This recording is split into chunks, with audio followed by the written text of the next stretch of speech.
man who's coming to town, campaign for Duane Sand and his Senate race. Our good friend Herman Cain back with us on the Common Sense Club and the Scott Hennen Show. How are you, sir? I am doing great. Can I be the co-chairman of the Common Sense Club? You have long been in that role. Long role. You're the founder, my brother. You're the founder, for crying out loud.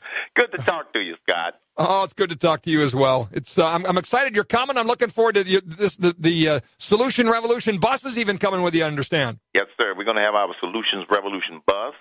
And for people who may not know what that is, they can go to CainConnections.com because we are still promoting the passage of 999, the replacement for the tax code. We're still promoting energy independence, which means a lot to people in that part of the country because of the natural resources that you all have. And we're also still promoting many of the other things that I talked about when I was on the campaign trail, and it's always kind of fun to do it on the bus because it kind of helps get people excited, because that's one of the biggest challenges that we have is to keep people excited about what we need to do in November in order to achieve the mission. Even though I'm not still seeking the position, I'm still on a mission, as you know, and that is to make sure that we maintain control of the House, get control of the United States Senate, including getting Duane Sand there, and getting Barack Obama replaced. It's going to be a wonderful opportunity for folks to hear about all these solutions, to hear you stumping for Duane Sand. And Duane has yourself coming in this weekend on Friday and Saturday, and then next weekend Dick Morris is here on Thursday and Friday. And I tell you what, I've been touring reporters around North Dakota. Steve Moore, the Wall Street Journal, was here not long ago, just wrote about North Dakota overtaking California in oil production. Jay Nordlinger for National Review was out here last week. We did a 3-day tour. I mean, there's a lot of attention on the great state of North Dakota. We love it, Herman.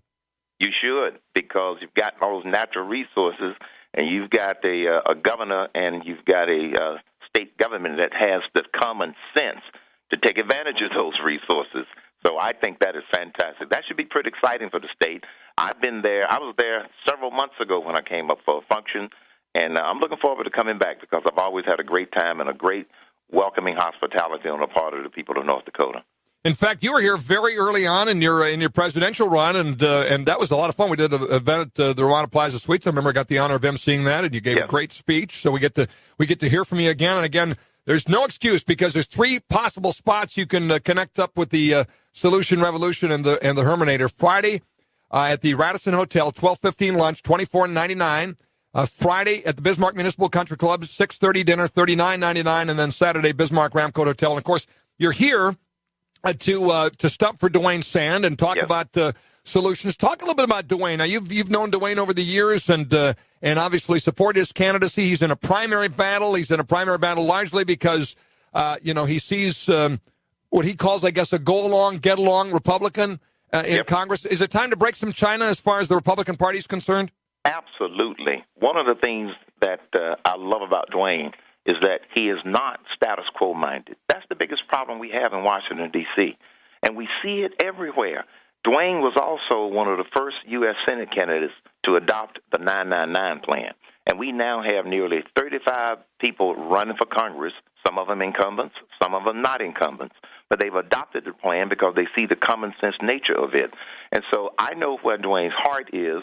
I know where what his thinking is. It's not just because he adopted 999.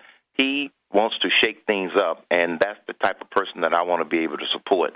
And we're very proud of the job that he's doing in the campaign that he's running. So I'm looking forward to spending some time with him. All right, so let's talk about this presidential race of what you were party to for a while and where things are at. Newt has come out last night, and I know you've been stumping for Newt, and Newt talks a lot about 999 as well and that plan. He's announced that he's sort of skipping all the states now and going to go directly to Tampa, ramping down on staff. What's going on here? What's going on is Newt is not ready to throw in the towel. I happen to know that Newt seriously feels he does not feel that, Mitt Romney can beat Barack Obama. That's his view. So that's why he wants to try to stay in it all the way to Tampa. Now, I have also said that whoever gets the nomination, I'm going to work hard to try to get them elected because one of my number one objectives, along with the objectives of millions of other Americans, is to get Barack Obama out of the presidency. We are up against some formidable forces. One of those formidable forces is what I call the clueless 50%, Scott, because the reason that Barack Obama continues to get a 45 to 50% approval rating is because they don't know what's going on. Secondly, we're up against the bias of the mainstream media. And in order to overcome the clueless 50% and the bias of the mainstream media, that means that those of us who see these failed policies and see the omission of this Justice Department, even relative to this recent case of this tragic case of the killing of this kid, but the Justice Department will not do anything about the Black Panthers threatening the guy simply because he had not been put behind bars. We have laws in this country, and they should not be ignored, especially by our own Justice Department, which is another reason that we ought to really be fired up about making sure that we elect somebody differently in November for president. Yeah, and I think what's quite obvious here, North Dakota's a good example. I'll just quickly tell you about this, Herman, but, Rick Santorum came out and did two events, one in Tioga, right in the middle of the oil patch, and one in Fargo. 2,000 people there, okay, about it was actually a day after Valentine's Day, a few weeks before Super Tuesday. And by the way, he won North Dakota 40-27 as a result of just being with real people, doing what the Herminator does. Just get out there, connect with real folks, right? Mitt Romney comes in a few days before Super Tuesday, and they couldn't get 200 people in the room. I mean, there was barely 200 people in the room. Now, it was a different time of day and everything else, but, 2,000 versus 200. It seems to me all the passion, all the energy is on the anybody but Romney side right now, isn't it? Yeah, you're absolutely right. That's why Newt is doing what he's doing. It's not just that he might have a long shot chance of pulling it out in Tampa. He just wants the Republican Party to have a chance for somebody other than Romney, unless they overwhelmingly say it's going to be Romney. Well, so do you see Newt at some point throwing his support to Santorum since he's the next closest to Romney? I don't think so. I don't think he would throw behind Santorum because I believe that he has different but similar reservations about Santorum. And in all honesty, if Santorum gets the nomination, Herman Cain is going to support him. If Romney gets the nomination, Herman Cain is going to support him. However, I don't think Rick Santorum can beat Barack Obama. And the main reason is because when you listen to him talk about his policies and listen to him talk about his ideas, he's not specific enough with respect to what he would do with various things. That's what you've got to do in order to connect to the people. We're going to take a short break here, continue our conversation with the great Herman Cain, who is en route to the great state of North Dakota. Again, events Friday in Fargo and Bismarck, and Saturday morning in Bismarck. Duane Sand will join us as well to preview these events when we come back on the Common Sense Club and the Scott Hennen Show. Do not go away, my friend. We're back on the Common Sense Club and the Scott Hennen Show. We're chatting with Herman Cain. Duane Sand going to join us in just a moment as well. And Herman Cain and the Solution Revolution bus, which you can find out more about at CainConnections.com, is headed to North Dakota. Radisson Hotel, Friday, 12:15 lunch, $24.99. Friday night, Bismarck Municipal Country Club, 6:30 p.m. dinner for $39.99. And Saturday in Bismarck, shaking things up right at the site of the Republican Convention at 8 a.m. breakfast for $19.99. Lots of 999s in there, ladies and gentlemen. So, let's just finish on this presidential race, and then we'll bring Duane in here and talk about what you're going to talk about in North Dakota. Mitt Romney doesn't realize it, but this process is making him a heck of a lot better, isn't it, Herman? It is making him a heck of a lot better, and I hope it makes him even better if he ultimately gets the nomination. And I do believe that because Newt started to fall behind, that Rick Santorum is benefiting from what we have called and you have called anybody but Romney. But he's got such a machine behind him that he's got a huge lead. But mathematically, he could still go to Tampa to the convention and not have sewn it up. And so this is why this thing is not over yet, because a lot of people feel as if now I feel that Romney can win if he gets the nomination and if he does some things differently. He doesn't command the enthusiasm that a lot of people are looking for. So the way he can overcome that, if he's the nominee, is to adopt some of the ideas of some of the other candidates during this whole process. Solutions will get people excited, even if they're not excited about you. I mean, I could take, even Ron Paul, had a good idea that he could probably grab onto. I had my 999 plan. Newt had his $2.50 a gallon plan that he was talking about. Go and pick out those ideas and solutions that have resonated the most with the people during this process, and this is how you get some of them to get excited about supporting his campaign. He's got to generate some enthusiasm in order to bring the party together, and the way you bring the party together is with solutions. I agree with you, but I have to tell you, Mitt Romney rolling out a tax plan in Michigan because he was afraid of losing his home state makes me a little suspicious that a guy will tell us anything. I mean, the Etch-a-Sketch thing was very telling to me. Yeah, we're going to just start all over. I'm like, wait a minute here. Why did it take till Michigan and a dogfight for the nomination for you guys to roll out a tax plan that your pal and mine, Steve Moore, thinks is pretty darn good, which is pretty good. It's not bad. It's ways down the road, but I'm thinking this guy's been running for president for how long? And it took him to almost losing in Michigan to roll out a plan. You're saying, hey, Scotty ought to adopt 999. He ought to adopt Newt's $2.50 a gas. I agree with you, but him adopting it and saying he's for it makes me a little suspicious at the 11th hour when he's in a dogfight for the nomination. Should I be suspicious? You should be suspicious, and rightly so. But here's the thing. Because of the popularity of 999 and the popularity of $2.50 a gallon gold, and Newt has a plan to get there, the people will hold his feet to the fire. See, when he was talking about his 59-point plan, Scott, guess what? Nobody knew what it was. So what are you going to hold his feet to the fire for? It was intentionally vague. Now he's come up with another plan, like you said, when he went to Michigan, and some people still don't know what it is. You've got to have stuff that resonates with the people.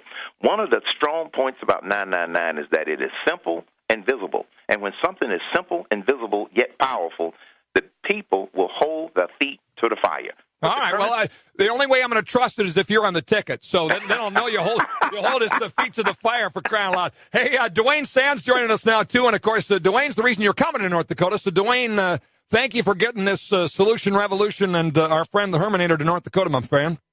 I got to tell you, Scott, and good morning, Herman. It's a great pleasure to have Herman here. I told folks in Fargo last spring when Herman was here that you will never hear a better speaker, a more inspiring speaker, a speaker more comfortable in his skin than Herman Cain. And, people, you never seen so many emotionally constipated stoic Norwegians jumping up and down and clapping last year, Scott.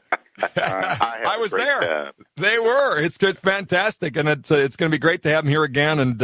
And again, Friday, Radisson Hotel, Fargo, 12:15 lunch, $24.99.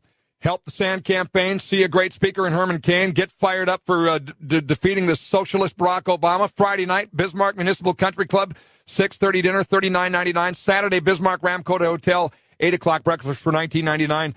The Senate is the graveyard of every good idea in this country right now. That's why you're out here stumping for Duane Sand. We need bold, Reagan-esque, leadership in that United States Senate, don't we? All you have to do is look at what's going on now.